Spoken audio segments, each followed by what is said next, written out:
গাজার ক্ষতবিক্ষত আকাশের নিচে শিশু ও নারীর জীবন সংকটে। আর সেই সংকটের প্রেক্ষাপটে মাদ্রিদে একটি নৈতিক দিকপাল্টা সংঘটিত হয়েছে। স্পেন সরকার, যা একসময় ইসরায়েলের সঙ্গে সামরিক চুক্তিতে ছিল, এখন সেই সম্পর্কের গতি থামিয়ে দিল। 700 মিলিয়ন ইউরো বা প্রায় 10,000 কোটি টাকার বিশাল সামরিক চুক্তি বাতিল করা হলো।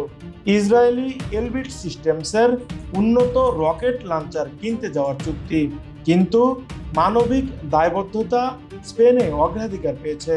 গাজার রক্ত লেগে থাকা কোনো অস্ত্র তাদের সেনাবাহিনীতে স্থান পাবে না। বাতিল হওয়া চুক্তিতে স্পেন কিনতে যাচ্ছিল 12টি সিলাম রকেট লঞ্চার। প্রতিটি রকেট 300 কিলোমিটার দূরের লক্ষ্যবস্তুতে হামলা চালাতে সক্ষম।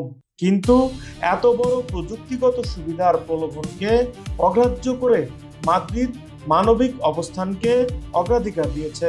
ফলস্বরূপ ইসরায়েলি প্রতিষ্ঠানটি হারাবে $176 মিলিয়ন।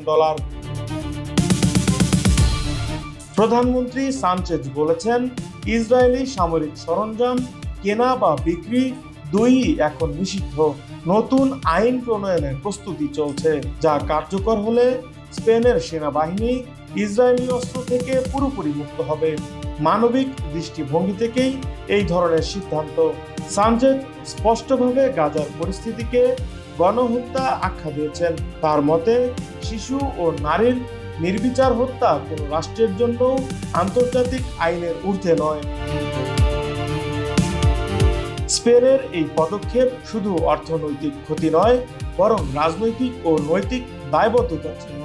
ইতিমধ্যেই $1 বিলিয়ন বেশি সামরিক চুক্তির পথে বাধা এসেছে।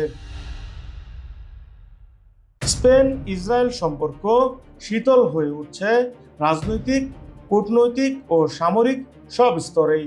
বিশ্লেষকদের মতে, এই ধারাবাহিকতা বজায় থাকলে স্পেন ইউরোপীয় ইউনিয়নের ভেতরে ইসরায়েলের সবচেয়ে বড় সমালোচক হিসেবে প্রতিষ্ঠিত হবে।